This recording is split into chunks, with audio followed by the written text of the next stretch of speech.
And welcome to all of you.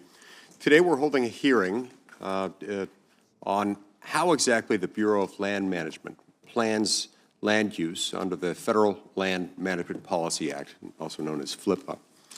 More specifically, we'll examine FLPMA's impact on how the Bureau, BLM, issues public land permits for energy, for mining, grazing, infrastructure projects, and other uses.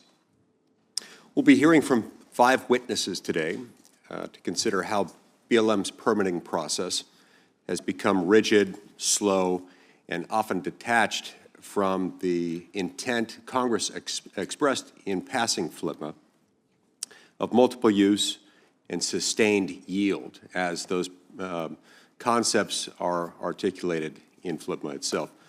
The witnesses include first the Honorable Derek Brown, Attorney General of the State of Utah. Second, Jim Kenna, retired California BLM State Director. Third, Micah Christensen, who is a Natural Resources Counsel for the Wyoming County Commissioners Association.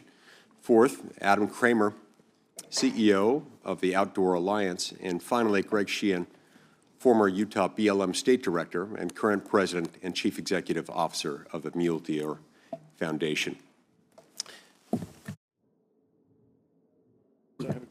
We're going to recognize Senator Barrasso for a moment to talk about one of these witnesses with whom he's familiar. Well, thanks so much, Mr. Chairman, and I do appreciate what you just said. Rigid, slow, and often detached, and that's certainly been the experience that we've seen in Wyoming. And so I'm delighted that Micah Christensen is here today, and I'm honored to introduce him to the committee. He is a Natural Resource Counsel for the Wyoming County Commissioners Association. He works closely with Wyoming's county commissioners every day on federal natural resource issues. He is a 7th-generation member from Wyoming, grew up in the Bighorn Basin of Wyoming, and graduated from the University of Wyoming College of Law. Prior to joining the Wyoming County Commissioners Association, he served as Assistant Attorney General for the state of Wyoming. At that point, he represented the Wyoming Oil and Gas Conservation Commission. He now lives in Casper with his wife and his 4 children. Over the past few years, he has worked to defend and represent Wyoming's interests when it comes to federal land management. He's become a pivotal voice for Wyoming and seen firsthand the federal overreach from the previous administration. And so I'm grateful that he has come here today to be with us to discuss the Federal Land Management and Policy Act, and I'm thankful for all he does on behalf of Wyoming's county commissioners and the people of our great state. Micah, thank you very much for joining us. Thank you, Mr. Chairman, for allowing me this opportunity. Thank you. Thank you very much. When Congress first enacted FLPMA back in 1976, the idea was pretty straightforward. Federal agencies would manage public lands with a clear eye toward multiple use and sustained yield. States and counties would, of course, be partners in this. The planning process would be predictable and would be responsive to conditions on the ground as expressed by those involved in the process. It's not always how the system functions today. Congress intended the resource management plan to be flexible and these processes to involve flexible instruments that could adapt, that could adapt with changing circumstances and according to local needs. But instead, they've often become these very large, in fact, enormous static documents that take many, many years to write and even longer to revise. By the time an RMP is finalized, local conditions have often shifted. New technology may have emerged, and project needs may have changed substantially. The rigidity that we see in this process can end up affecting everything from energy development to grazing renewals to recreational access. A project can satisfy federal law and environmental requirements, but if the plan that governs the landscape is outdated, the project may be stalled anyway, in which case applicants are left waiting for permits that should be routine. Project proponents face uncertainty. Counties are forced to operate under assumptions that no longer match reality. The expanded use of restrictive designations, like areas of critical environmental concern and wilderness study areas, demonstrates how far the process has deviated. Congress intended these tools to protect specific resources. Over time, however, BLM has applied these concepts to enormous tracts of land, often layered with other restrictions, and these things are rarely reviewed. Even before the Biden administration's abuse of the ACEC designations, as of 2021, over 20 million acres of BLM land were designated as areas of critical environmental concern. This designation limits active management and access for uses that Congress specifically drafted FLPMA to support. The Rock Springs RMP in Wyoming provides a pretty clear case study of this phenomenon. The Biden administration tagged more than 1 million acres with restrictive designations, which had sweeping implications for communities that rely on public land. Wyoming counties raised concerns. The state raised concerns. The proposed plan moved forward anyway. Now, thankfully, in response to public outcry from local officials, the Trump administration reopened the plan. But that sequence of events reveals a process in which coordination with state and local governments is a courtesy, not an obligation. FLPMA requires the Secretary to coordinate with state and local governments, yet the statute gives that requirement no legal teeth. As a result, federal planners can move forward without the most current information available. States and counties have up-to-date data on wildlife migration, water availability, infrastructure, and emergency needs. That information should strengthen federal planning. Instead, it's often incorporated late in the process or incorporated not at all. Coordination, when done correctly, results in locally supported plans that are durable, leading to more certainty for projects on federal lands. We have an opportunity to explore ways we can improve the planning process. A functional system should allow for adaptive management. It should allow for timely adjustments and stable expectations for project sponsors. It should respect the knowledge of state and local governments that live with the practical consequences of these federal decisions. FLPMA rests on the idea that decisions made in Washington, D.C. gain legitimacy only when they reflect the judgment of the people who have to live with the outcome. That assumption is as true today as it was in 1976, and it remains embedded within FLPMA today as it was in 1976. The question before us is whether the federal government is meeting that obligation. If what we want is a planning process worthy of the land that the process governs, accountability cannot be merely symbolic. It must be real, it must be early, and it must include the states and local governments that know these landscapes the very best. With that, we'll turn the time over to our ranking member on the committee, Senator Heinrich. Thank you, Mr. Chairman, and I want to add my welcome to our witnesses here today to talk about how we decide what to do with our public lands. Talking about resource management plans might not be everyone's idea of a great way to spend a Wednesday morning, but personally, I'm very glad that this committee is looking at this important element of public land management. The Federal Land Policy and Management Act, or FLPMA, says something pretty simple. It says that the Bureau of Land Management should look at the lands it manages and decide how to manage those lands for multiple uses. The BLM has a complicated job. It has to figure out how to fit energy development and wilderness and grazing and wildlife habitat and mining and fishing and forestry and recreation and cultural resource preservation on the lands that it manages. Now, one approach could be a free-for-all. Whoever puts the land to use first gets to decide what happens there going forward. And our nation did that for a long time, giving away public land via homesteading, mining claims, granting lands to railroads to facilitate Western expansion. But conservationists like Teddy Roosevelt began to recognize that if we kept going down that path, we'd have no public lands left, which would mean most Americans would be locked out of the nation's open spaces. A few decades later, Congress passed FLPMA and directed the BLM to keep public lands public and to manage public lands under the principles of multiple use and sustained yield. And to do that, it requires the BLM to periodically produce land use plans to guide its management decisions.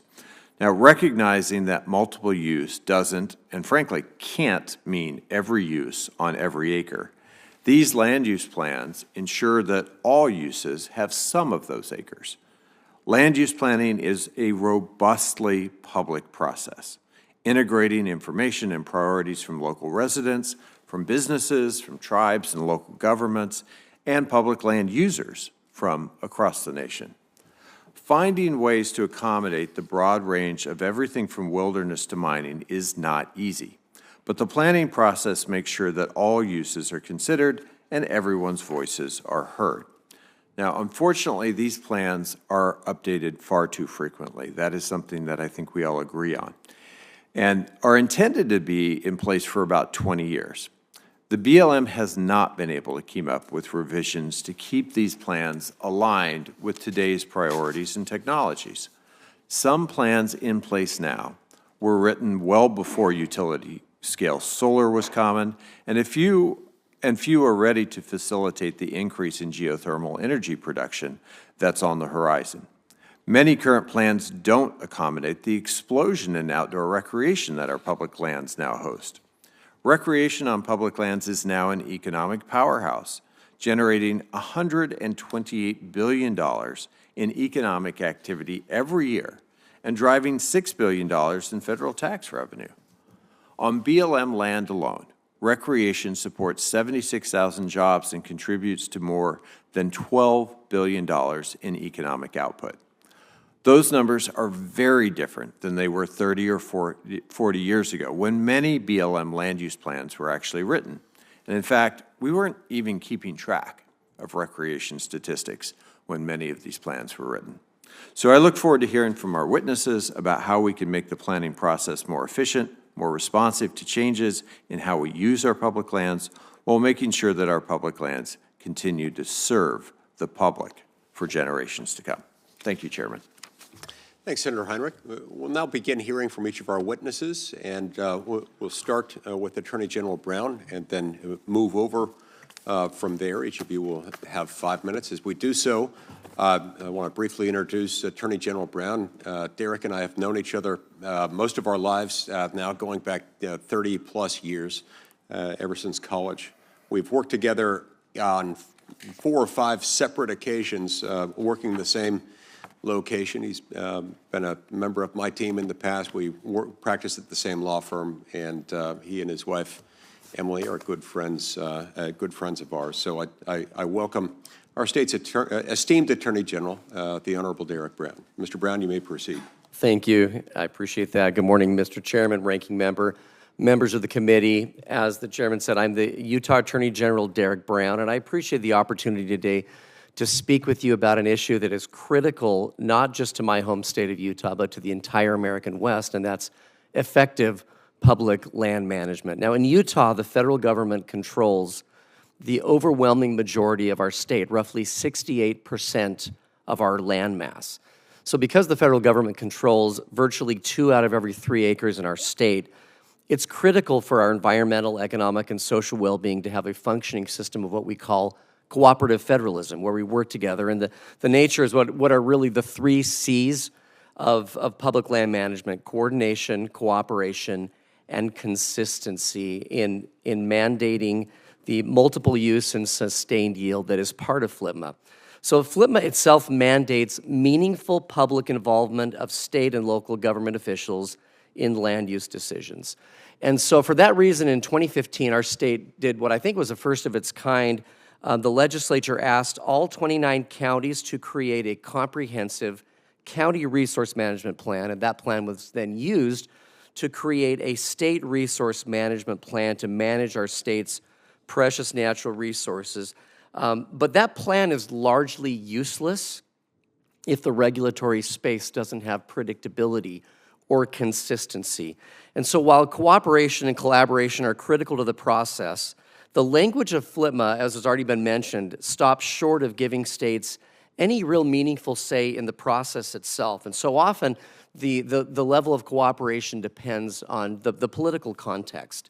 So in my state, for instance, we've unfortunately seen federal agencies simply ignore state-specific input and state-specific science.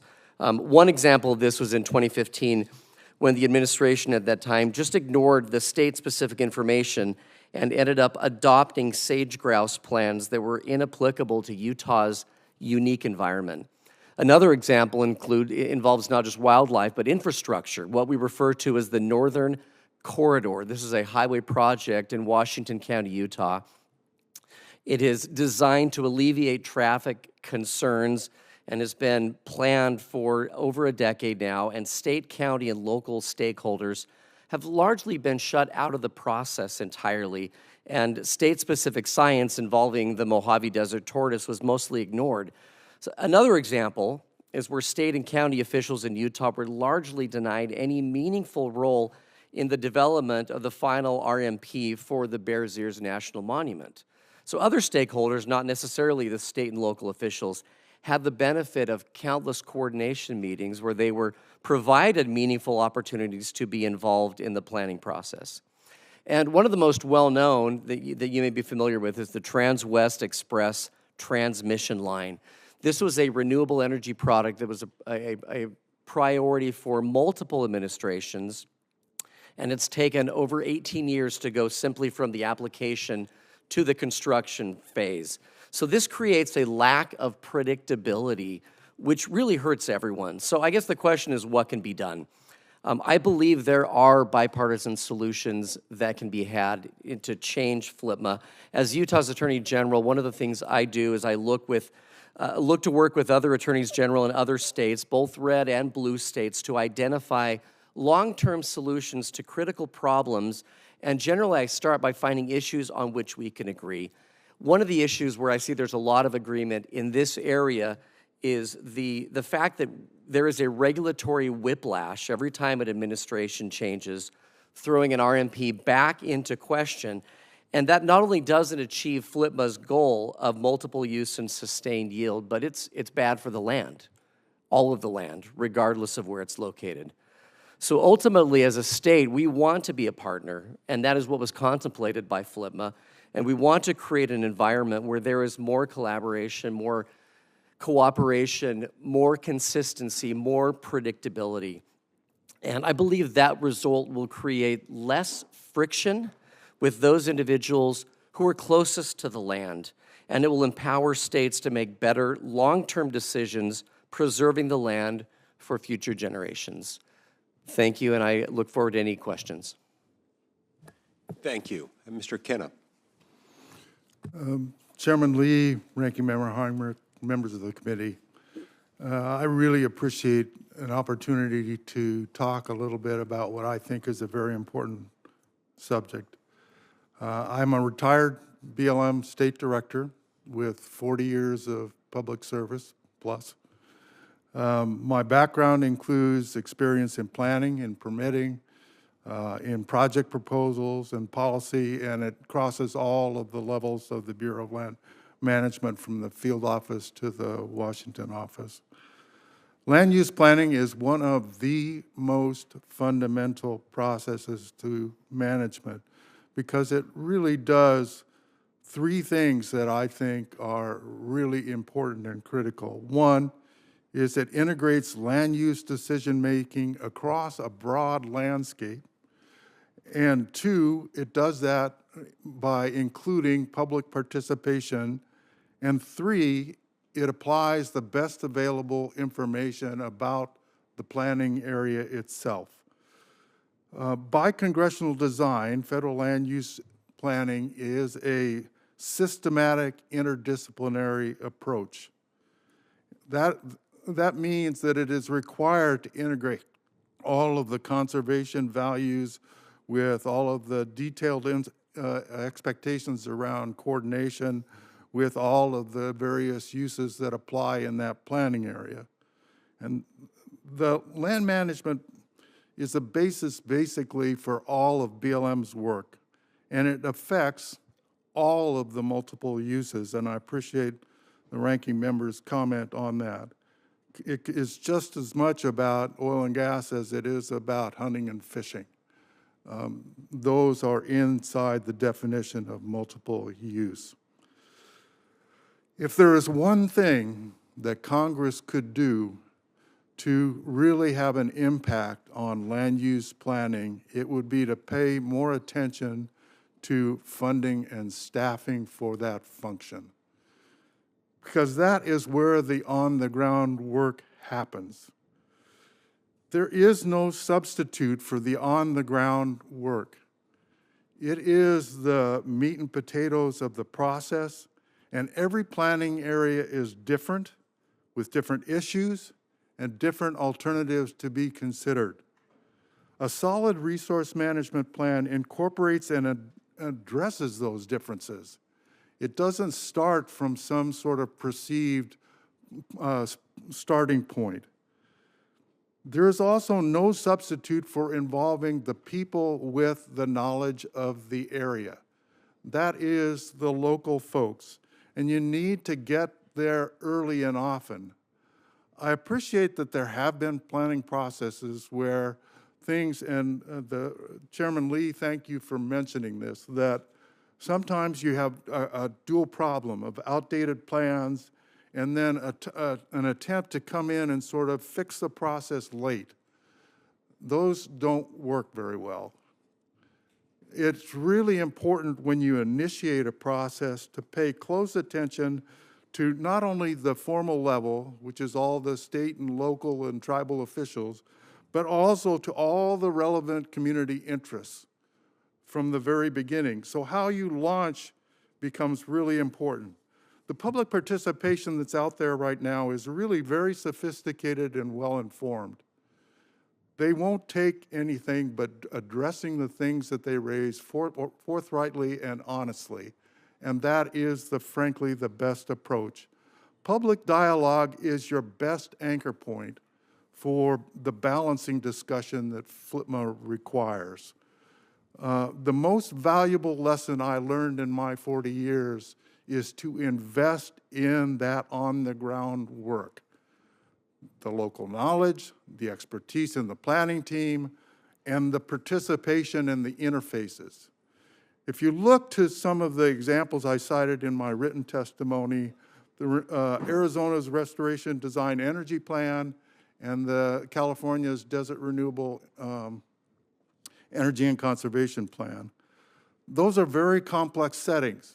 One of them was statewide, the other in an area with a whole slew of very complicated issues. How you launch is really important. The California planning process launched with an agreement between the secretary and the governor.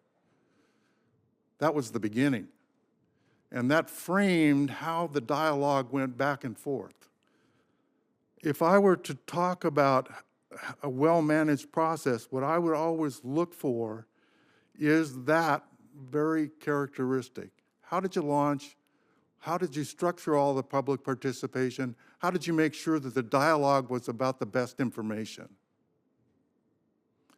Thank you for the opportunity to give my perspective on this, and I look forward to the conversation. Thank you, Mr. Kinnock. Mr. Christensen. Chairman Lee, Ranking Member Heinrich, thank you for holding a hearing to discuss land management planning under FLPMA and Wyoming's experience with ACECs under the Rock Springs RMP. My name is Micah Christensen, and I serve as the Natural Resource Counsel for the Wyoming County Commissioners Association, a nonpartisan statewide association that represents all 23 counties and their 93 elected commissioners. 5 counties are fortunate to call the lands of the Rock Springs field office home. The Rock Springs RMP generated substantial fervor, not only in southwest Wyoming, but in many states. The record of decision was signed on December 20th, 2024, not in Wyoming, by our field office manager or state director, but by the principal deputy of the BLM. The ROD designated 935,000 acres of ACECs with substantial use restrictions. This represented a 226% increase over the previous RMP and an 85% increase of ACEC designations across the entire state of Wyoming. Admittedly, this data is not the easiest to come by, as the Rock Springs no-action alternative was over 100,000 acres off from the BLM's ACEC database it maintains online. However, calling the simple Excel sheet a database is likely inappropriate. The BLM system for conveying to the public, local governments, and itself what, where, how, and why ACECs exist is largely inadequate for the purpose. This harms its proper utilization and enables a lack of compliance with FLPMA's directive. Numerous RMPs share similar deficiencies. Designations offer minimal information on relevant and important values that ACECs are designed to protect. They often include substantially more land than where values exist. And the restrictions are often general, instead of being specific to prevent irreparable harm to identified values. For example, the Southwind River ACEC contains the historic Buckskin Crossing Cemetery. The public and the BLM may wish to establish an ACEC to protect this resource and could prescribe, for example, a no-service occupancy restriction for fluid mineral leasing as a reasonable buffer around the area. However, closing 439 square miles of all fluid mineral leasing is likely disproportionate, especially noting that most of Wyoming's current oil and gas development occurs on 2-mile horizontal wells that are thousands of feet below the surface. Congress did not give the BLM unilateral authority to establish wilderness areas or national monuments. Instead, Congress created a specific and narrowly tailored conservation tool designed to protect important public land values within the multiple use and sustained yield framework, in full coordination and cooperation with local governments. The Rock Springs RMP demonstrated how vulnerable ACEC designations are to being shaped by broad political objectives, such as limiting fossil fuel development, rather than carefully targeted measures FLPMA envision. Wyoming counties support ACECs to protect unique and sensitive resources, but their effectiveness and legitimacy depend on agencies identifying values explicitly, demonstrating the necessity of special management to protect irreparable harm or prevent irreparable harm, evaluating the trade-offs, considering impacts to state and local private lands, and working collaboratively with local governments whose communities will live with the consequences. These lands are the cultural and socioeconomic lifeblood of our rural communities, and our future is inextricably intertwined with their proper conservation. But as President Theodore Roosevelt, the father of conservation, said, conservation means development as much as it means protection. Both sides of the aisle need to understand that top-down edicts that weaken local engagement undermine the planning process's goals to balance conservation across all lands. As energy security, water, catastrophic wildfire, and habitat fragmentation continue to be important conservation considerations, treating federal lands as if they exist in a vacuum is not a winning strategy. These landscapes and resources cannot be managed on 4- or 8-year terms from DC. They must transcend elections by being grounded in the cooperative federalism principles that Congress envisioned and FLPMA demands. There's a better way. We desperately need the federal government to empower local land managers on the ground. Federal leaders who do not chafe under the cooperative ethos of NEPA, but appreciate the inherent value of partnering with state, local, and tribal governments, so that collectively we can craft RMPs that address the great moral issue of conservation for the betterment of our nation today and future generations of Americans tomorrow. In short, we need a cultural shift in the nucleus of power, from DC back to the people we've entrusted to steward these lands. When local federal leadership can embrace local governments as partners in the planning process, we can achieve mutual benefits to federal agency missions and for our communities. Thank you. Thank you.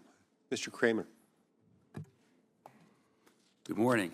Thank you, Chairman Lee, Ranking Member Heinrich, and the committee members for the opportunity to speak with you all here today.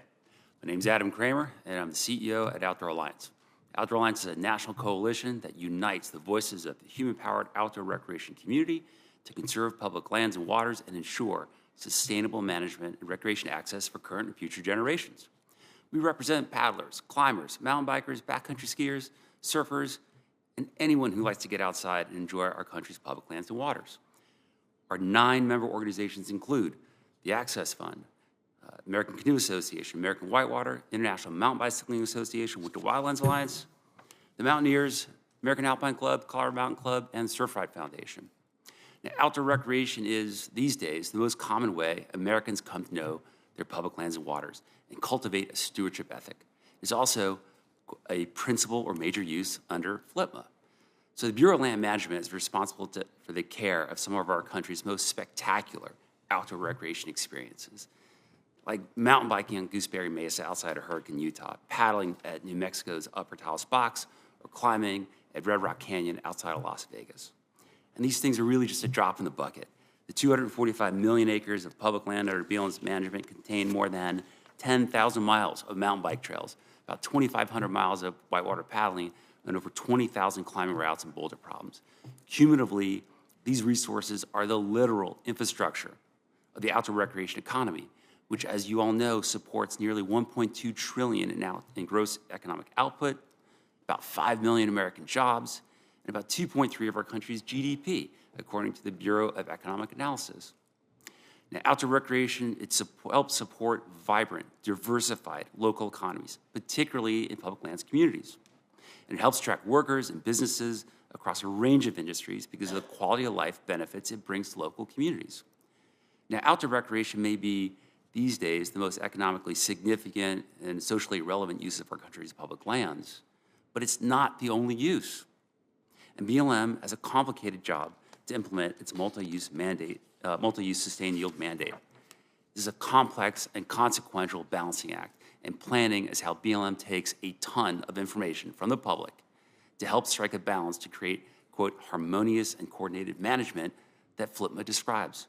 Now, successful and durable planning requires community engagement, especially at the local level, with critical input from local communities, their elected officials, as well as consultation with tribal governments.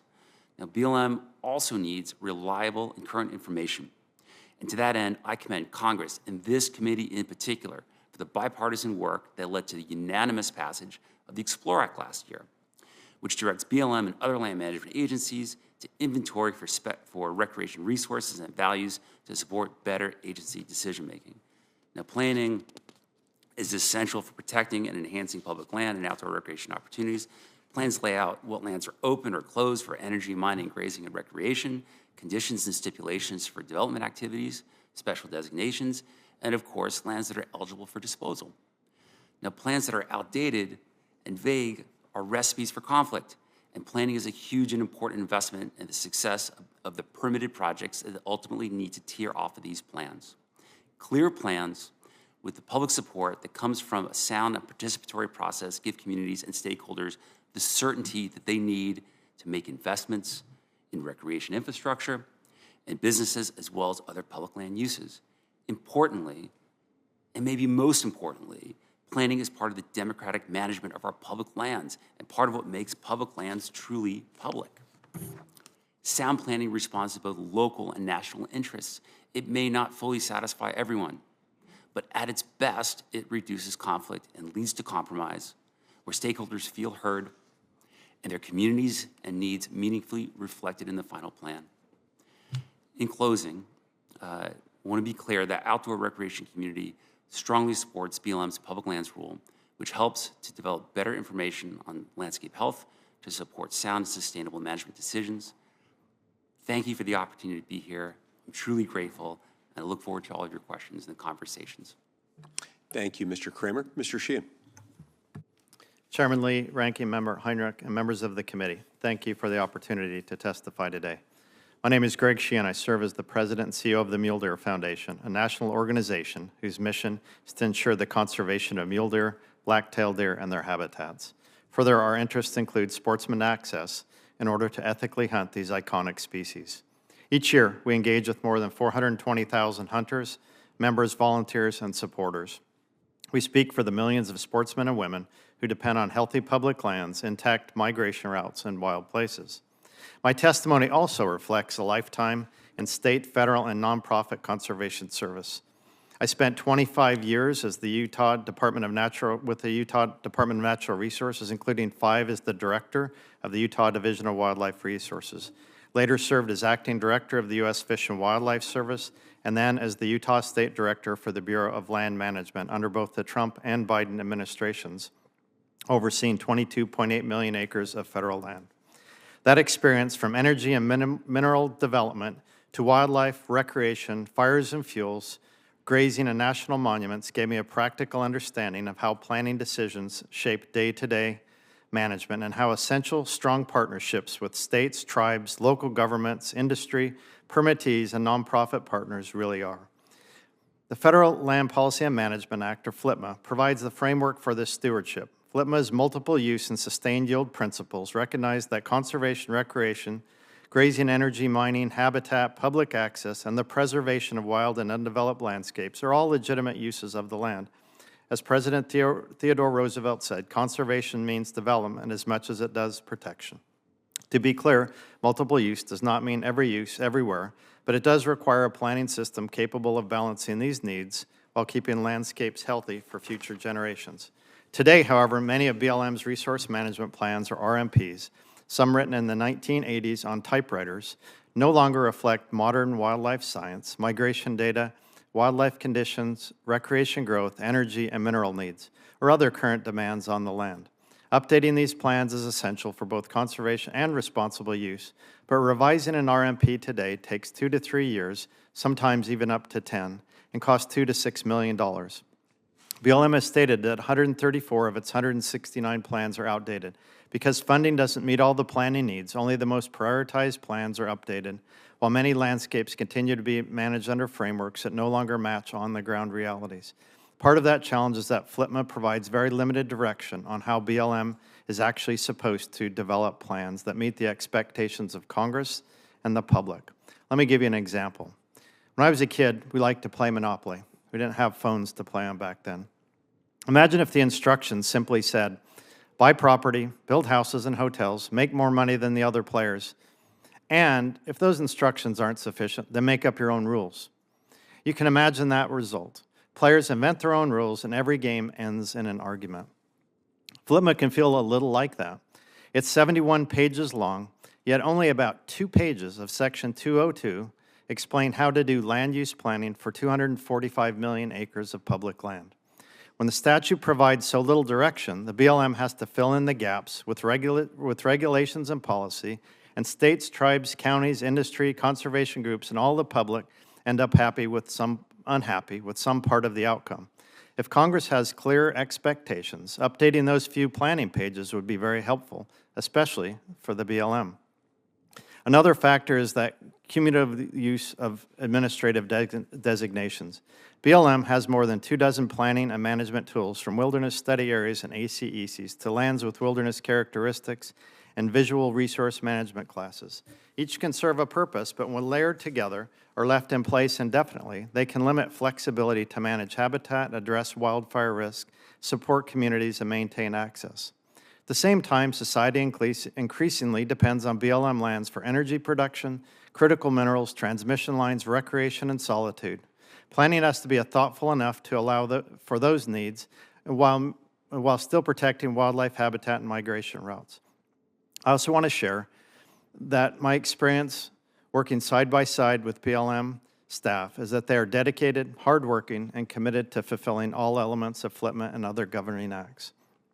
Finally, I want to emphasize that land stewardship matters deeply to America's hunters and anglers. Protecting wild places, migration corridors, watersheds, and healthy habitat is fundamental to our mission at the Mule Deer Foundation. A planning system that is timely, collaborative, science-based, and flexible will better support wildlife, rural communities, and other diverse uses Congress intended under FLPMA. Thank you for this opportunity to testify, and I'd be pleased to answer any questions from the committee. Thanks so much, Mr. Sheehan. We'll now begin our 5-minute rounds of questions. I'll go first, followed by Ranking Member Heinrich. We'll then alternate between Republicans and Democrats, each 5-minute rounds in order of seniority subject to the early bird rule. Mr. Brown, Attorney General Brown, I'd like to start with you. I've got a chart here that shows 2 maps of BLM-managed land within Utah. The map on the left shows all the BLM land in Utah that was open for multiple use in 1976 upon the enactment of FLPMA. And then the map on the right shows those same lands today, now plastered with a lot of restrictive designations pursuant to FLPMA. Now, comparing these 2 maps, what is the increase in restrictive designations over the last 49 years since FLPMA's enactment? What does that mean for the rural economies in the state of Utah? Rural economies that, especially those that depend on access to these lands, and how does it affect the ability to permit projects like transmission lines, wildfire mitigation, grazing, basic rights-of-way, and so forth? Thank you, Mr. Chairman. I think, first of all, if you look at that map, the purple also represents what are effectively single uses. And the reality is under FLPMA, the dual mandate obviously is multiple use and sustained yield. And so to live in, you mentioned these rural communities. One of them, I spend a lot of time in Garfield County, for instance. I have a father-in-law that lives there. We love it. I love the mountain biking there. It is roughly 93% owned and controlled by the federal government. So you literally can't take any action without implicating the federal government. And by the way, you mentioned the economic impact. Imagine trying to run and fund a county on what's effectively 3 to 4% of the land being able to tax. And so things like hospitals or schools. I mean, so when I talk to, and I know, Mr. Chairman, when we talk to commissioners, for instance, in Garfield County, they're very passionate about this issue. And so I think ultimately one of the things that we need to do is have what's mentioned, I think by every testimony here today, is meaningful involvement of the people who are local and who are most directly affected by these designations. And I think that will make a huge impact in how it is that we address these issues.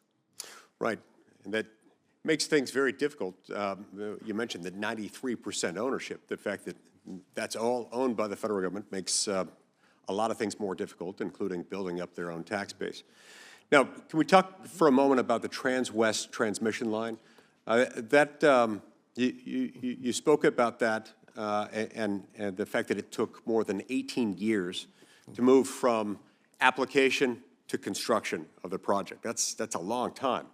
It took that long in large part because the project had to navigate multiple outdated or ever-shifting federal planning documents. And it spanned the creation and revision of 2 separate sage-grouse plans, each with different requirements.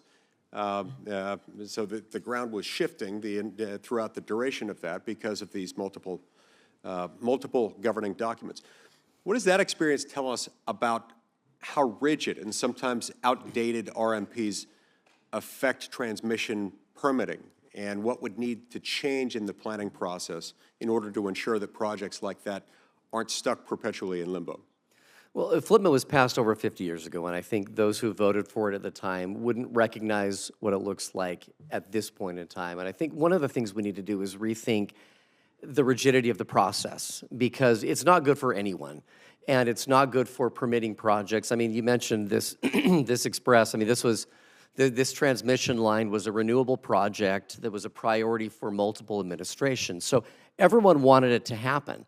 And so you can imagine if you have a project that everyone wants to happen and it still takes 18 years. I mean, clearly the process itself is broken. Now, admittedly, this was a very complicated project spanning multiple states, starting in Wyoming, delivering power to California.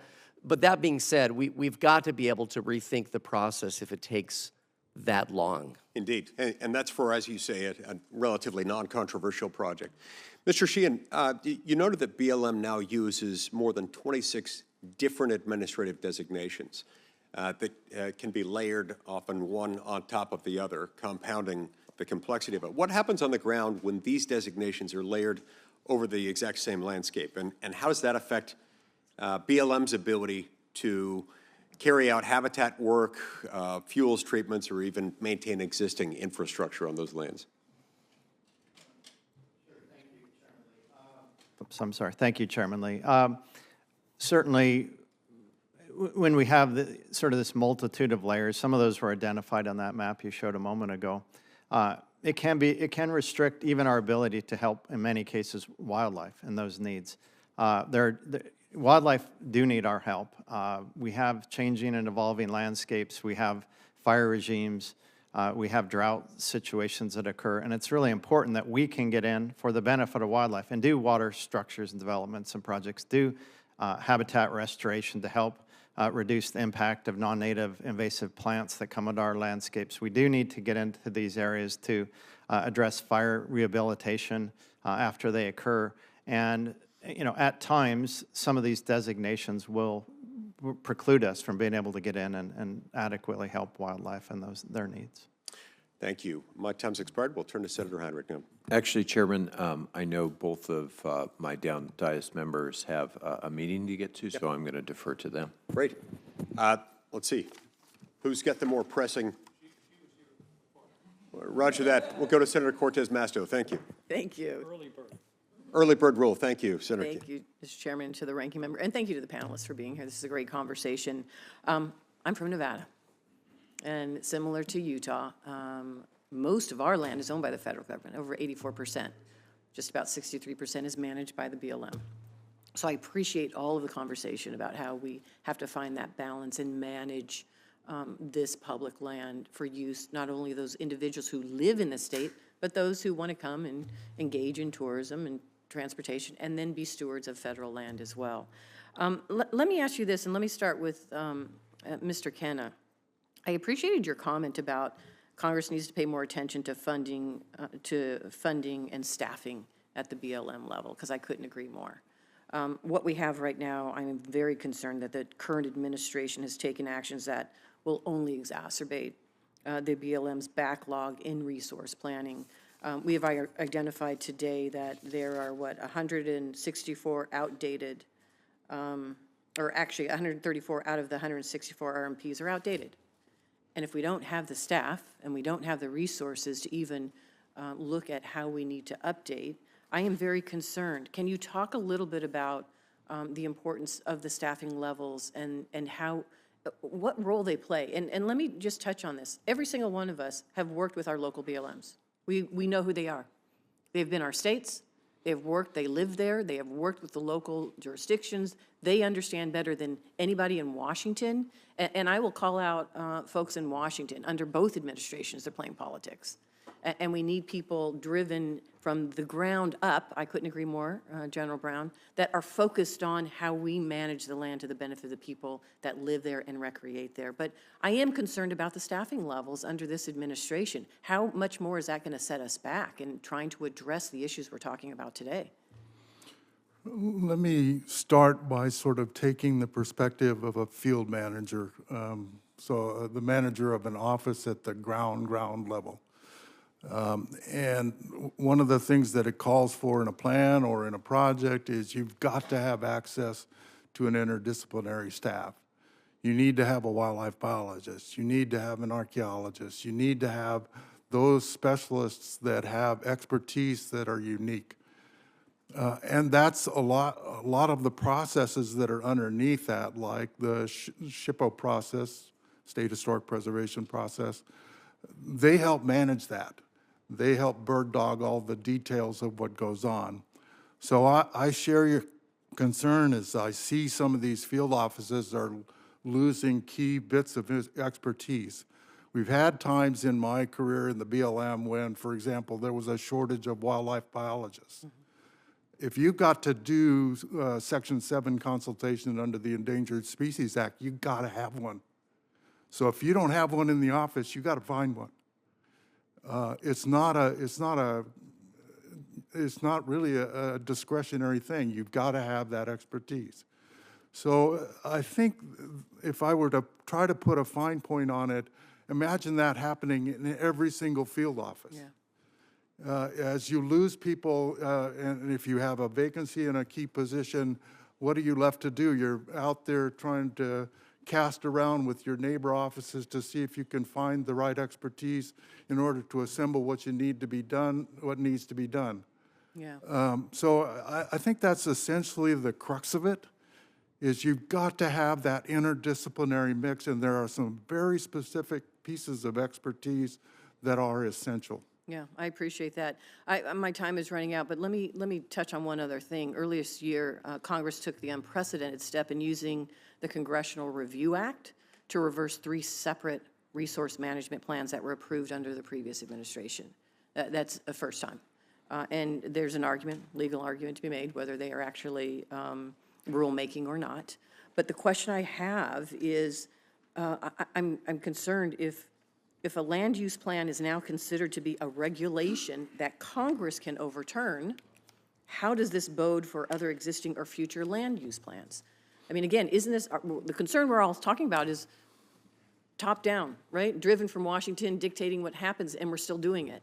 How is that going to impact any resource planning that you plan in the future, and then all of a sudden Congress can come along and use the CRA to overturn it? Wouldn't that frustrate the process moving forward? I'm going to just open that up to anyone.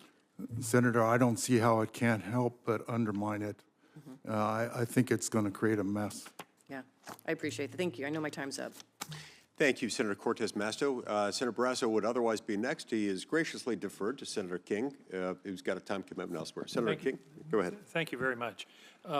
One specific question, Attorney General Brown, timing. Are there any limits on this process? Are there any time limits? Is that something we should be discussing here? Because you talk about the 18-year transmission line. That's unacceptable, particularly in this day and age. Should we be talking about perhaps putting limits on times and steps so that there's a foreseeable end to the process? I think that's definitely something that we ought to look at. When you look at FLPMA Section 202, as was already mentioned, everything is very, when it comes to things like land swaps, it's very prescriptive. 202 is not, and there's not a whole lot of language, and yet it's a very impactful section of code. And so those kind of limits might make sense. I think it also might make sense to figure out how it is we can get meaningful involvement, as has already been said, with those on the ground. And maybe that's the answer to, if there's currently a lack of staffing, maybe we can look at those folks with the local work interest. tends to expand to fill the time available, and if the time available is unlimited, it's going to be a long process. So I hope you would provide some suggestions to the committee on where we might be able to look for some time limitations that would improve the uncertainty surrounding the process. Mr. Sheehan, you used an important term, and I think this is sort of an undercurrent of this hearing, regulatory whiplash. And part of the problem is that the Congress is not being very specific about what it wants. And therefore, it leaves tremendous discretion to whatever administration it is, and you go from one to the other, and the whole world turns upside down. Is one way that we can address this by being more specific in terms of FLPMA and what the criteria are so Congress isn't basically abdicating its entire responsibility in this area to the executive? Thank you, Senator King. Certainly, it's worth considering. I think that's why Chairman Lee asked for this hearing today. Do we need to do more? Attorney General Brown mentioned a moment ago, but when we look at Section 202, I mentioned in my remarks, there's only about 2 pages of guidance for 245 million acres of land. There's a little bit more in there. It talks about a congressional process and how they could look at amending these actions. But essentially, 202 says 3 things. It says coordinate with state, local, and tribal governments. Try to use their planning efforts where you can, and prioritize areas of critical environmental concern. That's the guidance from Congress, in a nutshell, in Section 202 of a 71-page law. And everything beyond that has been crafted through rules. Everything's been crafted through internal guidance, policy handbooks by the BLM, and we get where we get. That leads to the problem of executive overreach because there are no boundaries. So again, I would ask all of you for some homework to suggest to us how 202 could be amended to narrow what the criteria are and what the more specifics are so that we could get policy on a more timely basis that's more predictable and more resilient. I think one of the problems you've all identified is uncertainty. And it takes so long and you don't know what the result is going to be. So I would ask you to provide us with some suggestion as to, that's the business we're in here is lawmaking, as to how this law could be more definitive in order to provide better guidance to the process, which will hopefully produce better and more resilient results so that we don't have what you characterized, I think, quite adequately as regulatory whiplash. My final comment, Mr. Sheehan, is I was concerned that our white-tailed deer don't seem to be among your constituents of the deer species that you mentioned. And Everyone in the east can have the whitetail. We'll take our mule deer in the west. all right, that's fine. See how it all works out, but thank you for that I think, comment. and I come at this as someone who has no BLM land in their state. And so I'm looking at it just from the point of view of good policy going forward, and hope that you can help us with that. Thank you all for your testimony. Thank you, Senator Barrasso. Senator Barrasso. Thanks, Mr. Christensen. I want to just talk about what we've seen under the Federal Land Policy Management Act, because there are many tools there that are designed to uphold multiple use, the mandate that we have. One tool is a special land use designation known as the Areas of Environmental Concern, ACECS. Those designations have been used in the federal land management process since this law passed 50 years ago. The original intent was to provide flexibility and locally led protections. But what we've seen in Wyoming in the last decade has been a substantial increase in these designations. It seemed to me to limit use, to use these in ways to make non-use a use. And I just wonder if you could explain the increase in what we've seen in Wyoming of the last few years of this designation being used in a way that we never anticipated it being used. Chairman Lee, Senator Barrasso, we've seen a substantial increase in ACEC acreage since our most recent planning efforts, and that's the Rock Springs RMP. It's good to note that RMP took place after the BLM's public land health rule, conservation land health rule, and so we certainly didn't see that rule fix our problem, which is that the BLM is utilizing the ACEC as a tool for large swaths of land, not identifying unique resources for protection, but hundreds of thousands of acres often, and really combining them with all sorts of things that we care about, like wildlife habitat and historic places, but doing so in a way that it's really hard to untangle and understand what we're actually trying to protect. It's unclear because we've got numerous uses.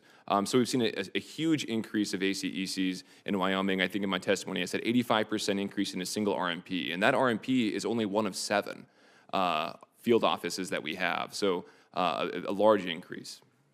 So are these designations really being driven by local folks, or does it seem like it's more the federal government getting involved? Senator Barrasso, an interesting question. It's hard to tell. Again, back to BLM's ability to track, we don't actually know often in our resource management plans who is nominating these parcels. There are 2 ways. The public can nominate. Also, the BLM can internally nominate. But for example, in the Rock Springs RMP, I don't believe it's anywhere is it stated. So we've seen certain nominations like the Sagebrush Sea nomination with 19 NGOs supporting that, 48 million acres. We at least know the NGOs that supported it, but for the Rock Springs RMP, it's really hard to tell where those nominations came from. So the Biden administration's BLM finalized the Rock Springs Resource Management Plan in December of 2024 as that administration was on the way out the door. And I've worked closely with the county commissioners to ensure that Wyoming stakeholders are included. Can you, I'm grateful that President Trump and Secretary Burgum are for announcing an amendment process for the Rock Springs RMP. Can you talk a little bit about the socioeconomic impacts that communities in the West, especially Wyoming, are seeing or impacted by some of these federal land management programs? Yeah, I think it's easy to think of public lands as sort of being isolated out in the middle of nowhere. However, as you know, Senator Barrasso, our lands are often intertwined and intermixed. So we have different surface ownership, maybe than mineral ownership. We also have in-holdings inside of some of these areas. So anytime that the federal government, through an RMP or other rule, restricts some sort of use on federal land, there's often a restriction that also occurs on state and private land as well, further limiting our ability to develop resources, access certain lands, and so there's a big impact. The Rock Springs RMP estimated, based on their preferred alternative, was roughly $14 million a year in losses to county government, county services, including the school district. So we're not talking about inconsequential numbers, a fairly significant impact. So in terms of the land management, what I see is federal overreach, particularly in land management across Wyoming. It seems ultimately so many of the final decisions aren't made locally, but they're made, in Washington, D.C. How can we improve upon the land management process? That's a great question, and I think one of the first things I would start with is that we have this idea of consistency and coordination, cooperation, but we do things sort of out of order. So the BLM can propose a land management plan with multiple alternatives, but maybe one or even none of those alternatives are consistent with state and local plans. How come we could really prioritize plans to have consistency done up front, allow for that building so that you're not doing the check the box at the very end. Thank you, Mr. Chairman. Thanks for coming back to testify. Appreciate it. Senator Heinrich. Mr. Kenna, how critical is it for the public to guide the direction of a land use plan for that plan to be effective and successful? I think it's very important, and I would highlight the fact that planning processes, particularly if they're of any size or duration, create a record, and it's a public record, and that public record underpins all of the decision-making that happens in the plan. So it essentially is the balancing dialogue around the FLPMA questions. And so you can't sidestep that. And you need to make sure that the local knowledge is integrated and not just the social preferences, those are very important, but also where is the mule deer winter range? Where are the cultural resources and cultural properties? Where are the things that we care about? Where are the trails that get a lot of recreation? Where all of those things are very local. Right. And they're very specific. And how does the Congressional Review Act incorporate the public input and the creation of that record? Well, my concern is that it's the exact opposite. If you think about the perspective of the person who participated in a plan, they've just invested years to get to that kind of endpoint where everybody kind of got together and whatever the deal was the deal. Yeah. And now the Congressional Review Act has sort of taken a political process and put it over the top of that and vacated that. And with no public, there's no mechanism for public input in the Congressional Review Act. And I want to get at some of the unintended consequences that might create. Mr. Sheehan, with Congress recently overturning a number of RMPs through the Congressional Review Act, one of the limitations under the CRA is that it means that the BLM under the statute can never issue a, quote, substantially similar plan for those areas. Is that correct? Yes, I believe that's accurate, Senator. So I'm wondering if an RMP plan allowed for development of oil and gas, development of mining and grazing, hunting in the planning area, and the plan is overturned by the CRA, could BLM ever issue a new plan that allowed those same uses in the same areas?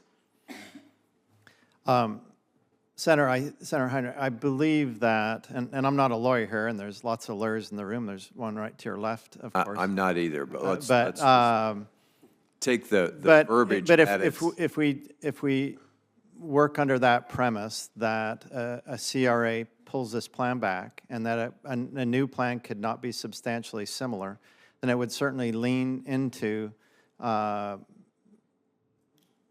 state, a set of facts around you can't go back and do the same thing again until Congress says you can go do it again. Now, but what it does do is you pull it back is it reverts back to the prior plan that's sitting there. Which now, could and if that allowed for some of those uses, of course, it could be 40 years old, and that plan may not actually address the uses that are most pressing today, correct? Yeah, absolutely. When we talk about planning, and I wrote down a comment that Chairman Lee mentioned in his opening comment, says adapt to changing circumstances, and I thought for a moment, what happens over these 40 years, 45 years, and some of these plans that have sat there, and with the new technologies that have come about, I look at what do we know different about wildlife management and movements and how we can restore habitats. We've got wild horses and burros, and in some of these areas that we have plans for, we don't necessarily want to manage for wild horses and burros in those areas anymore. We also know where corridors are that Exactly. in We have that 1986, technology. Absolutely. It's taught us that. nobody Renewable knew energy. where the you mule know, deer corridors where the pronghorn corridors were.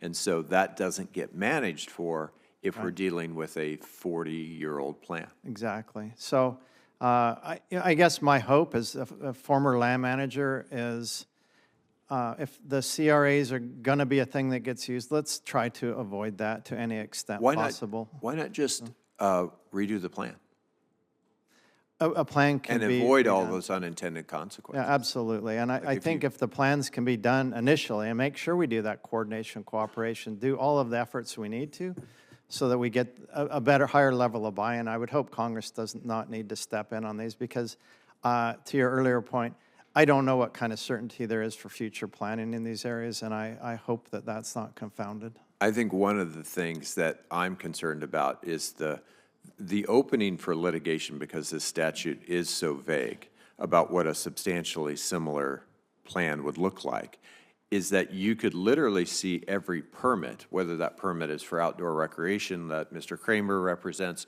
whether that permit is for oil and gas, whether that permit is for grazing, called into question because of some of these CRA activities. And I think that's something that, that everybody ought to be considering before using such a blunt tool.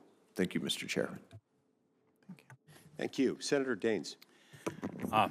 Chairman, Ranking Member Heinrich, thank you. Last month, Congress acted to right a wrong and repealed a violation of the multiple use and public engagement principles enshrined in FLPMA. The Biden's BLM land use planning process was weaponized to push radical anti-energy policies in states like Montana, like Wyoming, like North Dakota, and Alaska, despite significant oppositions from the states. Thankfully, Congress acted and they passed my bill to repeal the anti-coal Miles City Resource Management Plan amendment. I look forward to President Trump signing into law very soon. I want to focus my question on a specific violation of FLPMA in Montana that was prevalent under Biden. And that's the disregard of the views and the input of local counties, elected officials, and specifically the governor of the state. The Miles City RMPA was strongly opposed by those living, working, representing the lands affected. And despite this opposition, Biden's BLM ignored local feedback and they pushed forward with this harmful effort. It was so frustrating to see the disconnect between federal bureaucrats here in Washington who had a very strong agenda and local elected officials on the ground in Montana. And during the official governor's consistency review, after multiple official protests and an appeal from Governor Gianforte, the BLM decided to, quote, reject the governor's recommendations. This is shameful, and we need to ensure the voices of those closest to the land are not ignored or just rejected. My question for Attorney General Brown and Mr. Christensen, what action should Congress take to ensure that local state and local statewide elected officials and those most affected by BLM's actions do not have their voices literally shut out of the planning process? Thank you, Senator Daines. I appreciate that. And we've seen that as well in our state, where you get to the place where you have the governor's consistency review, and then it is effectively overruled. So I think one of the things that I think this body could do is look at meaningful changes to FLPMA such that there's meaningful involvement that's more than just sort of a pat on the head to the states, because as we mentioned, we need consistency, coordination, and collaboration, but we also need the states to have some sort of meaningful input so that they can effectively be co-sovereigns over these lands where they have jurisdiction. And I think the consistency review is one specific example where I think if there were some maybe a little more teeth to that, where they could be meaningful partners rather than just pro forma partners, that would solve, I think, a lot of the issues we have in the local areas in Utah and in places like Montana. Thank you. Mr. Christensen? Senator Daines, it's a great question. I agree with the idea of increasing the teeth, if you will, of consistency review. But really, I speak more of a cultural shift. I mean, we heard earlier about the impact of having not enough planning employees at the BLM. This is a real concern, but one way to fix that lack of employment at the BLM for planning is to utilize state and county resources. So utilize state wildlife agencies to help you with developing your sage-grouse plan instead of working against those plans. So incorporating state and local knowledge meaningfully in the planning process by authorizing those individuals to sit on ID teams, on planning teams, and really utilize the science and data that they provide. As far as the rejection of letter, I think our governor got a few of the same letters, so we've got some government efficiency there. But it is a problem. It is a problem that after the entire process, a 13-year planning process, the Rock Springs RMP ends with a whimper. Your recommendations are rejected. And it certainly isn't the way that you'd like to see a planning process be working to unite forces, states, local governments, and the federal agencies to really manage these lands for all of America. Thanks. Thank you. I want to shift gears on to forestry and transmissions. In order for our electric utilities and our rural co-ops in Montana to be able to provide energy, energy in an efficient way, we've got to get the transmission lines in place, crossing a patchwork of private, state, and federal lands. To protect these power lines and communities from devastating wildfires, electric utilities develop and retain authorized vegetation management plans to cut and remove dangerous trees on public lands. However, they cannot protect and empower communities if land management agencies are not responsive or cooperative when utilities are managing the rights-of-way. Recently, the Vigilante Electric Co-op from Dillon, Montana, was slapped with a $5 million fine from the Forest Service because a tree outside of their right-of-way caught on fire. Any attempt from Vigilante to remove the tree would have been illegal, yet they were held liable for the fire. In 2018, FLPMA was amended to include a strict liability cap of $500,000 for electric utilities, which expires in 2028.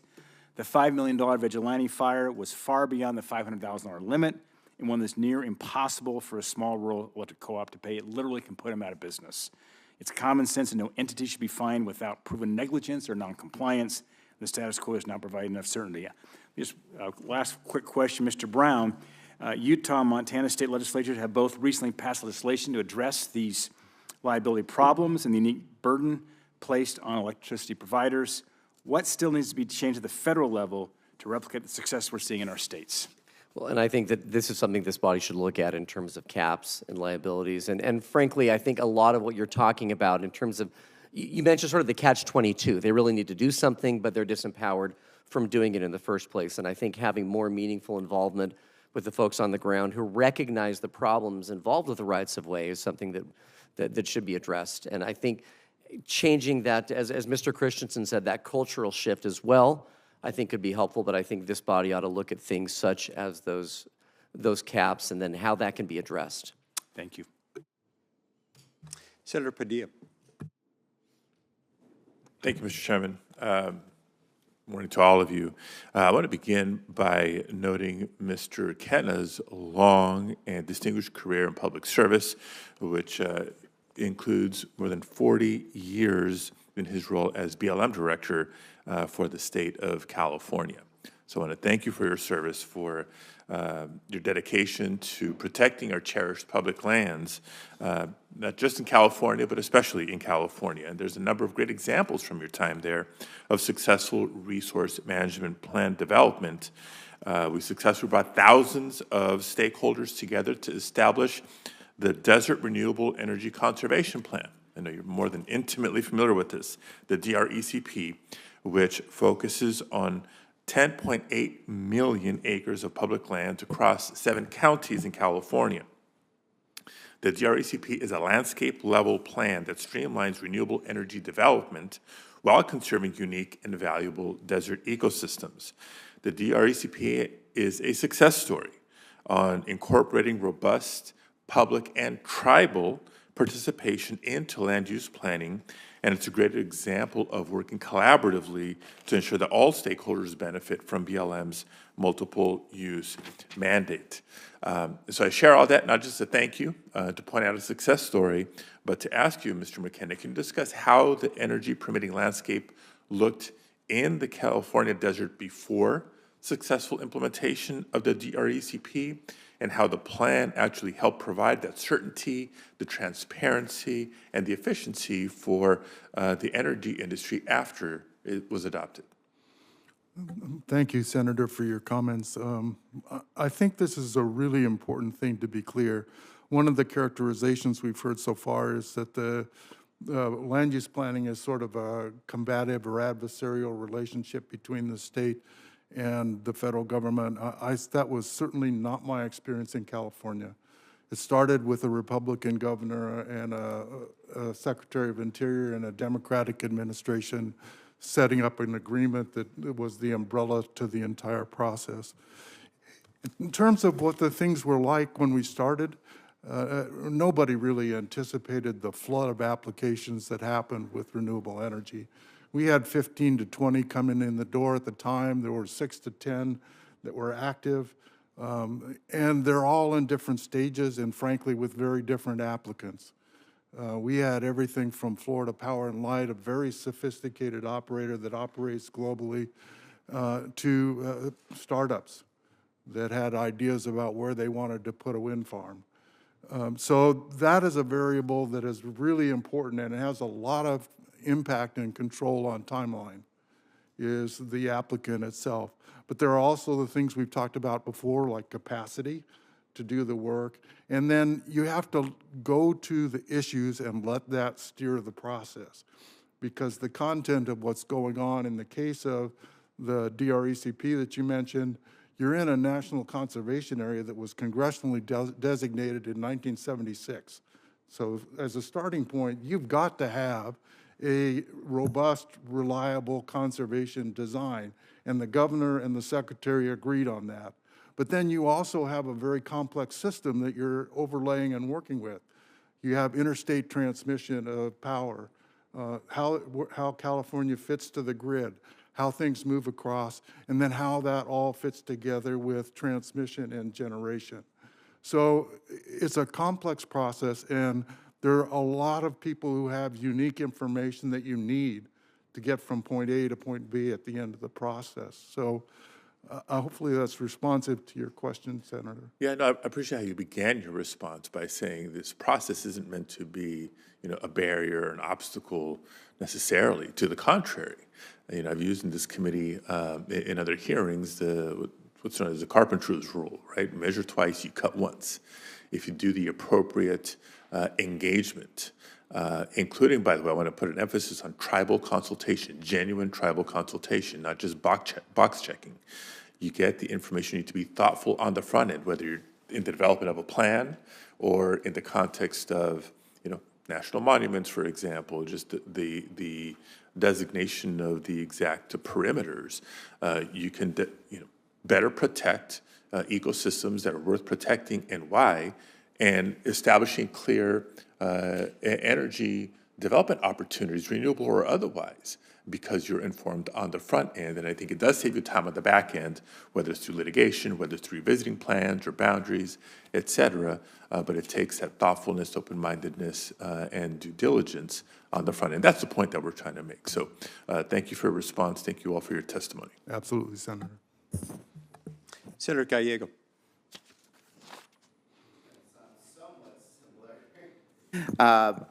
Mr. McKenna, welcome back. And thank you, Chairman Lee and Ranking Member Heinrich. I'm glad to see that we have representation from Mr. McKenna, who used to be the Arizona State Director for BLM also. So you have a very long and rich career. I'm glad you started at the rookie state of California, moved and graduated to Arizona. So your insight will be very key as we talk about something that is at heart about local issues, public land use and planning. So Arizona has 12.1 million acres of BLM land and over 17 million subsurface acres.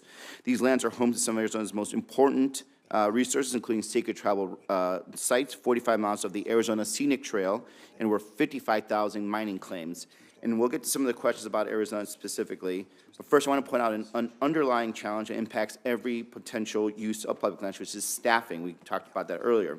Regardless of what you would like to see BLM lands go to do or use, you need BLM staff to get it approved. And 15 to 20% of BLM staff have been fired or forced to retire since the beginning of this year, not including layoff plans that are currently on hold.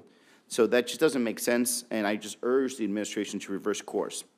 Turning to Mr. Kenna, in your testimony, you mentioned that when you were Arizona State Director, you worked on a plan called the Restoration Design Energy Project. That plan improved opportunities for renewable energy development while taking advantage of hard rock mine reclamation sites. Can you talk about how you approached the development of the plan, and how did you balance the multiple use requirements, including clean energy deployment? Yeah, as I mentioned earlier, none of the states or the land use plans that were in place at the time were prepared for renewable energy when it hit. And so there was a lot of figuring it out on the fly that had to happen. That was also true in Arizona. And one of the goals is to get to something that is practical and transmission aligned for the basically public interest reasons, so that it makes sense with the grid. So there's some technical issues that sort of overlay everything that you have to do. But doing a statewide plan requires a sort of a unique mindset. And one is that you've got to be willing to go where the people are and figure out what the issues are. So the point I would emphasize again is one I made earlier is there's no substitute for the on-the-ground knowledge and the on-the-ground information when you're doing land use planning. Mm-hmm. And each plan and each area is going to be different and unique, and that was true in the Restoration Design Energy Project.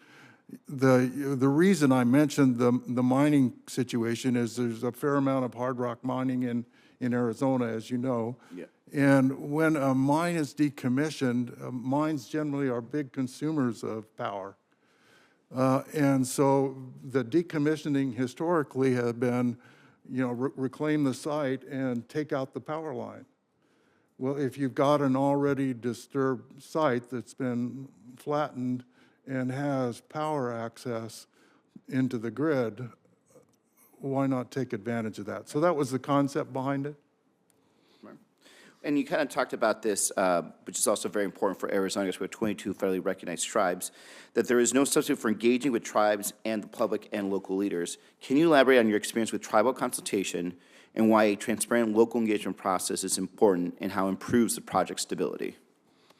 It's easy to talk about it in an oversimplified way, but the way I sometimes think about it is sort of a nested process. There's a lot that has to happen in a very personal and on a face-to-face kind of relationship. And so getting with tribal councils and tribal preservation officers and that really individual conversation. And then there's a second sort of tier that has to happen. As you know, you would not expect the perspectives to be exactly the same for the Tohono O'odham as they are with the Hopi or the Navajo or someone up to the north. So you have to have some way to assemble those points of view. And in Arizona, the magic of that was the Intertribal Council. Mm-hmm. Okay, good. Yeah. Thank you. I yield back. Senator Hoeven. Thank you, Mr. Chairman, although I should defer to my colleague, Senator Hickenlooper, because I was supposed to link up with him last night on some work. So I'm going to offer him the chance to go first as a... all right. Thanks, Governor. Appreciate you. Thanks, Mr. Chair. Mr. Christensen, North Dakota, Wyoming, we both have split estates where you got federal, state, and privately owned minerals that are co-located. And in some instances, the federal minerals have no surface acreage.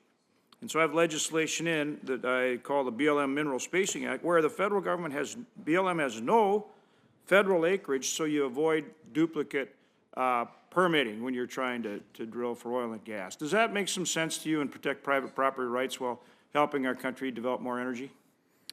Yeah, that's certainly a great idea. I think the split estate. And would you encourage the chair and the ranking member of this committee strongly to advance that legislation and so that we could pass it on the floor? If Senator Barrasso's for it, I think we're for it too. Okay. He's for it.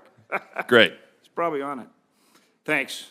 Did you want to add anything? Well, just on the split estate issue, it is unique that you have federal regulations that can control surface use, pipelines, right-of-ways, roads, when you are dealing with something that's owned underneath the ground. And so there is sort of a complicated maze here. And again, I said it earlier, our states don't just have giant blocks of BLM land. We have checkerboarded, we have state lands all in between. And so it's not a one-size-fits-all. There are a lot of places that could see development that simply can't because federal lands might restrict right-of-way access, and so they have no takeaway, things like that. So it is a complex issue that should be looked into. Yeah, thank you.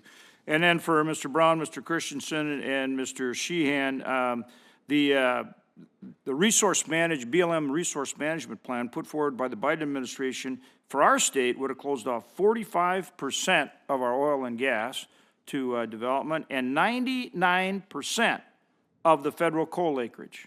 I'm not sure why they left 1% available. I'm not sure what the point of that was, but they closed off 99%.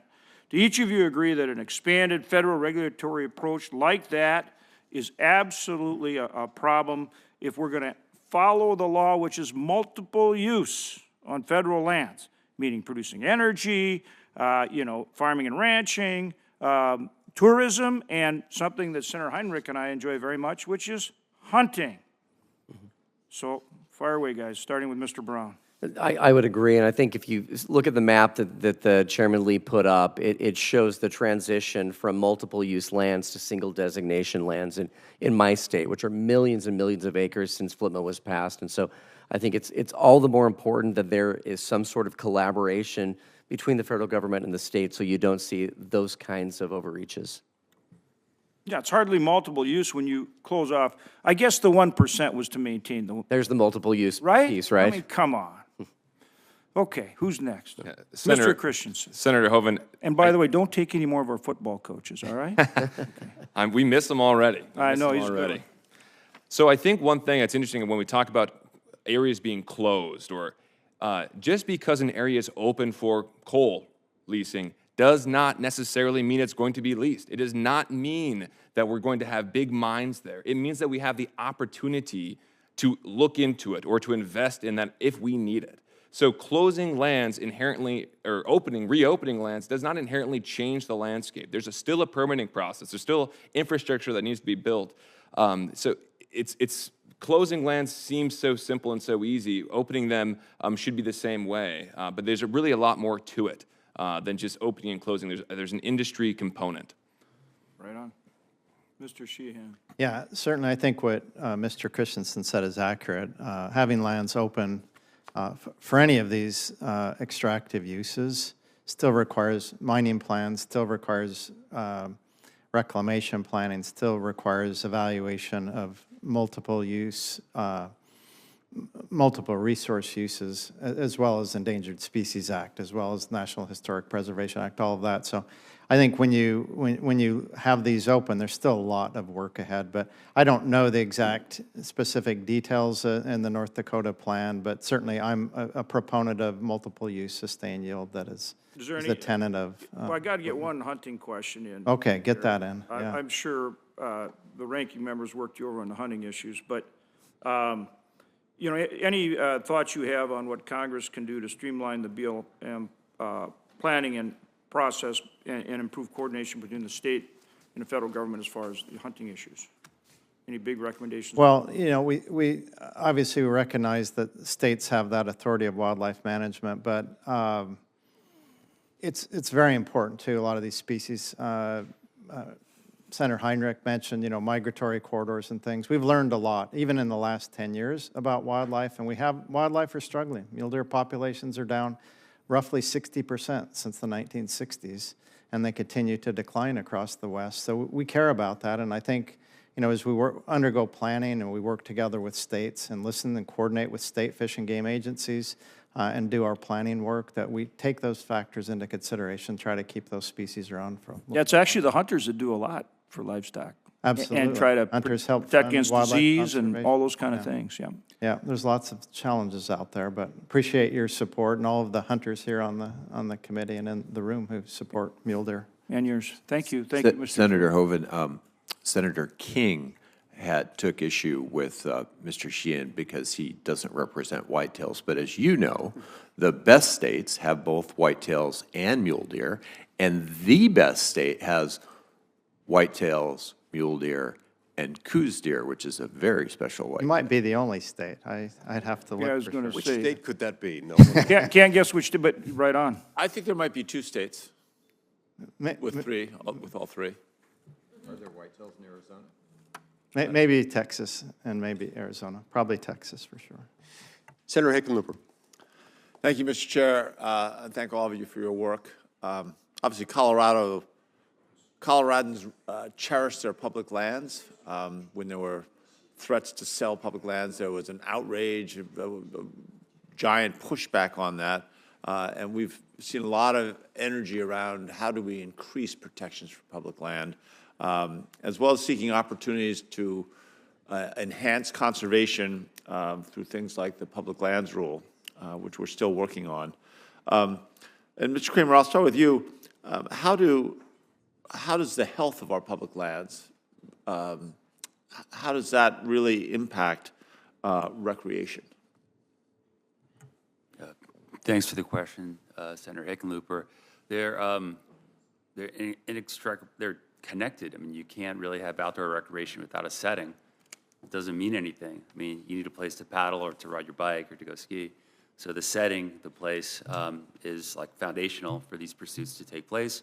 And then for how these places are meaningful to individuals, how they contribute to local economies and the broader outdoor recreation industry, like places essential.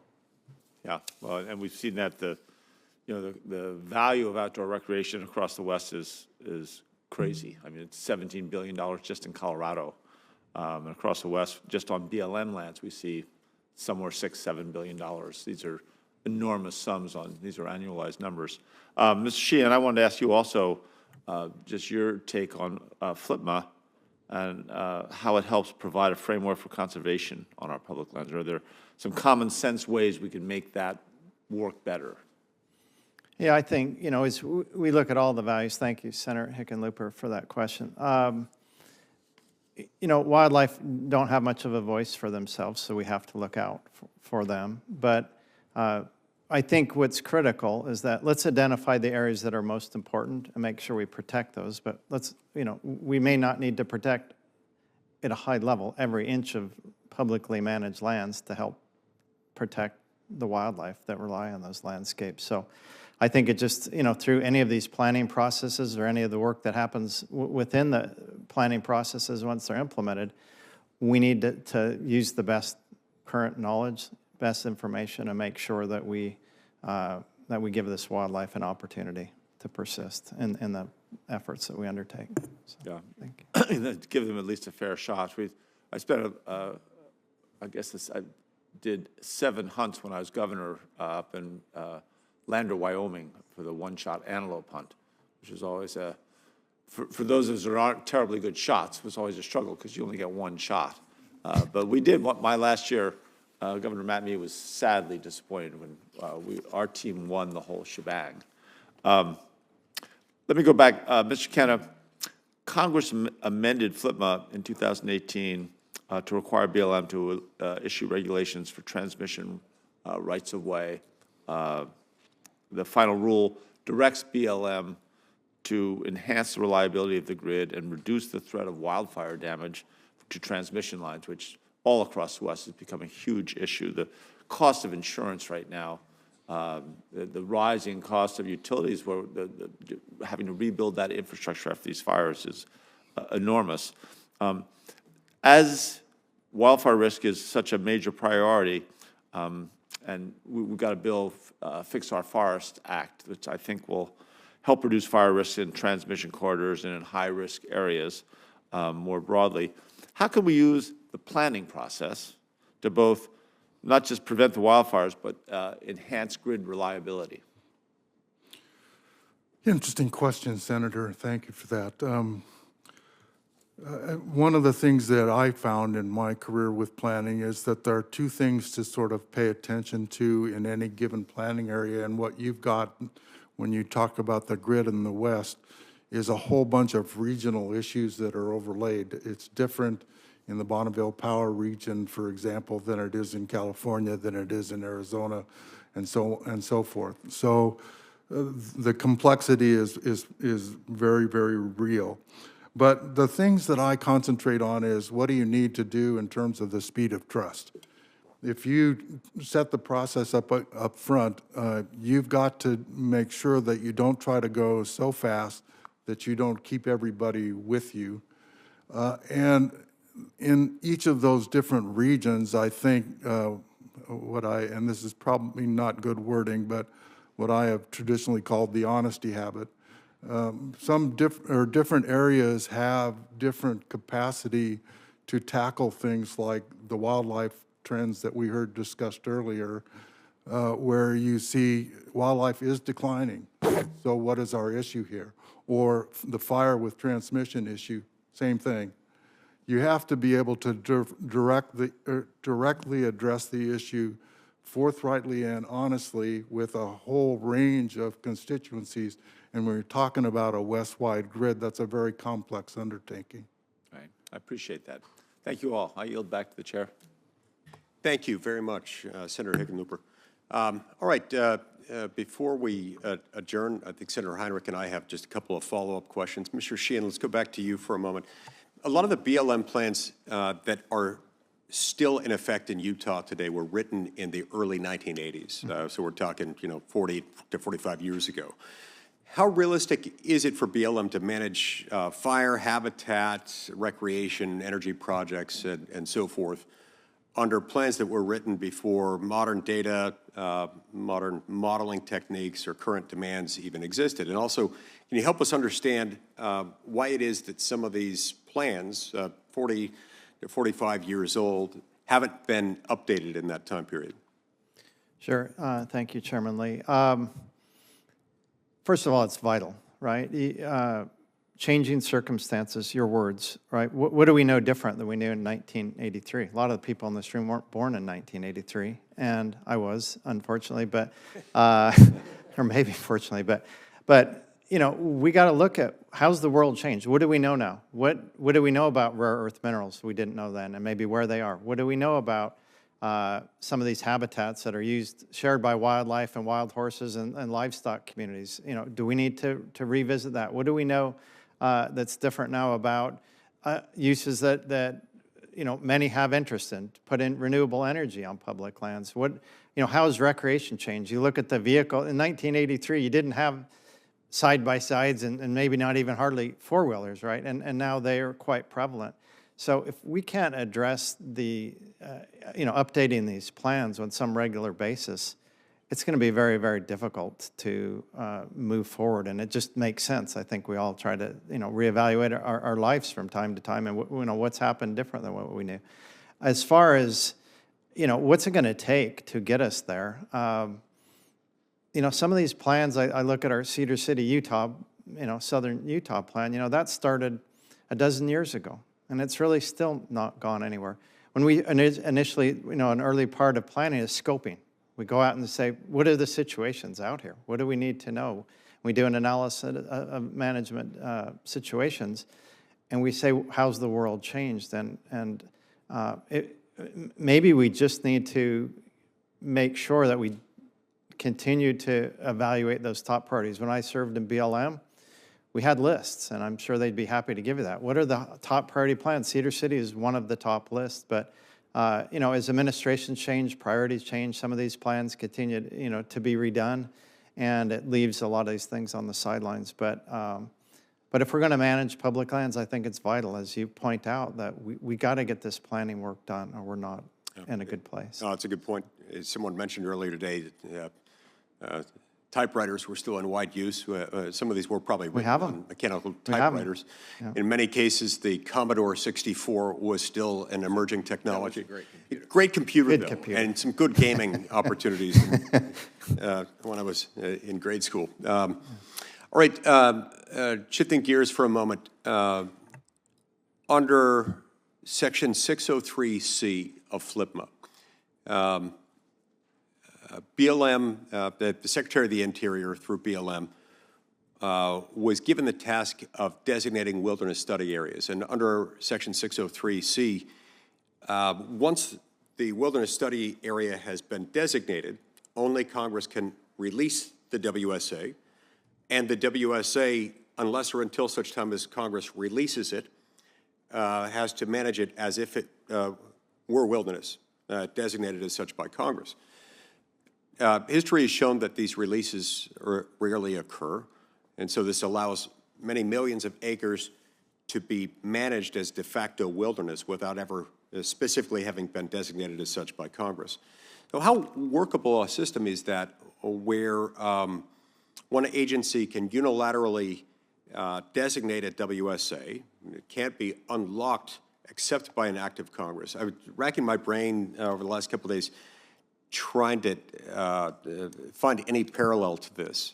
The U.S. Code is replete with instances in which we've delegated significant authority to an executive branch agency, but not aware of any other circumstance like this one where the authorization for an agency to exercise administrative authority becomes a complete one-way ratchet, takes on some of the trappings of a statute, and can't be revisited later in light of a subsequent finding that either the original decision was wrong or it's become outdated or otherwise.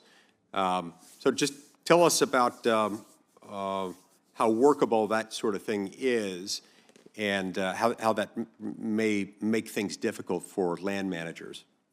Yeah, certainly. In these planning processes, as you point out, the BLM has authority to designate a wilderness study area. They can take an area of land and say, you know, in their opinion, in that planning opinion, that should be a wilderness study area. And further to your point, you acknowledge that only Congress can undo that. A future executive administration cannot undo what is done in that plan. And so I think I can't say there are no other instances in federal government that allows sort of an agency or a bureau to create an action that really elevates itself instantly to a congressional action that can't be undone even in the future by the executive side. So whether it's a major problem or not, I'm not certain how much of those WSAs are being designated now, but it's certainly curious that we have an ability to, in this case, the Bureau of Land Management, designate something that has sort of a de facto effect of permanency behind it. So, thank you. Senator Heinrich. Mr. Kramer, there was recently a new report that came out that looked at outdoor recreation on public lands, and the scale of the economic impact of that was estimated at over $350 million per day. That's at a scale bigger than logging and mining taken together, and certainly has been had a huge impact in my state on a lot of gateway communities to these public lands. But many of the plans that are on the books right now were written at a time when that scale was much smaller and when it was sometimes not even considered. Do you think, in your experience, do land managers actually know all of the places and mechanisms that people use to recreate on the public lands that they manage? And for your typical BLM district manager, do they know all the places that people hike and climb and hunt or bike, or do they need a public process to understand where those things occur and where conflicts might occur? Great question, Senator Heinrich. I think they know a lot because they're there. And then in some cases, they might know almost all of them, but like, why not check? Why not double check? I mean, as you point out, there's so much desire to be outside, and the economic activity that tears off of that desire is substantial. And if we don't inventory where these places are, or where they could be, we're just leaving a ton on the table in terms of economic activity. In some cases, it's not. You might want to develop recreational infrastructure where there isn't recreation infrastructure to make sure there's more equitable access for more people. There's closer to places where people live. So data about this stuff is very liberating, and it's available and accessible, through my organization, Outdoor Alliance, and there are a lot of, companies that have got a tremendous amount of data, and they're very generous about it. So we get to a better place with this information for sure. As most folks in this room are aware New Mexico produces a lot of oil and gas, but we have a lot of public lands. We value those public lands, and we also rely on outdoor recreation, hunting and fishing, other things to generate economic activity in our state. And so the balance of those things is really important to us. You know, the budget bill this summer elevated oil and gas leasing above other uses on public lands by literally requiring the BLM to offer any parcel for leasing if it's open for oil and gas development in an RMP, a resource management plan. Now, before that change, the BLM would first look and consider oil and gas development and whether it was the best use for a parcel before offering the lease. And now oil and gas gets preferential treatment over those other uses. So, Mr. Kramer, for people who like to recreate on public lands, what are the consequences of saying things are multiple use, but then elevating certain uses above others? Just setting things up for more conflict and slowing things down. You know, it's really, as a lot of the witnesses have shared, it's a composition of all these elements, and you need to allow that composition to be composed in a way that's in everybody's best interest. Mr. Chairman, I think I'm done. Thank you so much. Well, I want to thank each of you for being here today. You've all brought a unique expertise to the table, and we've learned a lot from this. And so this will conclude today's hearing. I want to thank my colleagues for participating, and especially our witnesses for being here. Any member of the committee who wishes to submit questions for the record, any additional questions that haven't been asked today may do so. The deadline for submitting those will be 6 p.m. tomorrow, Thursday, November the 20th. Senators also have until 6 p.m. this coming Wednesday, November 26th, to add statements for the record of today's hearing. We received one of those from Senator Risch already today. He had to run to a foreign relations hearing that he was chairing, but that will be added without objection. So thanks again for being here, for your testimony, and for answering our questions. The committee stands adjourned. Thanks.